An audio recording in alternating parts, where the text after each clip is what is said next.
Tywysog hardd oedd bwyll, braf oedd ei fyd, yn arberth oedd ei lys, byw yn ddihyd.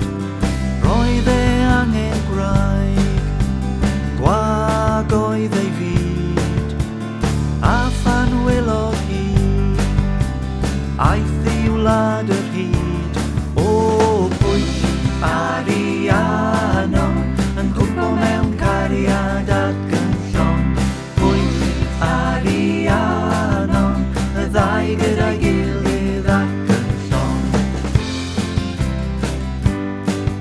Rhiannon oedd hi, o wlad yr hyd, ar ei cheffyl gwyn, dillad sidan drud. Araf oedd ei cheffyl, cyflym oedd un pwyll, anodd oedd ei dal hi, merch gwlad yr hyd. O bwyll Ariannon, yn cwmpo mewn cariad ac yn llon. Bwyll Ariannon, y ddau gyda'i gilydd ac yn llon.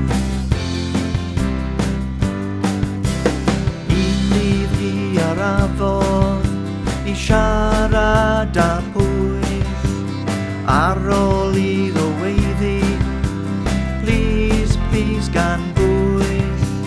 Ac ar ôl siarad, daeth y ddau yn nes, a chafodd y tywysog ei dywysoges. O bwyll Ariannon, yn cwmpo mewn cariad ac yn llon. Bwyll Ariannon, y ddau gyda'i gilydd ac yn llon. Bwyll Ariannon, yn cwmpo mewn cariad ac yn llon. Bwyll Ariannon, y ddau gyda'i gilydd ac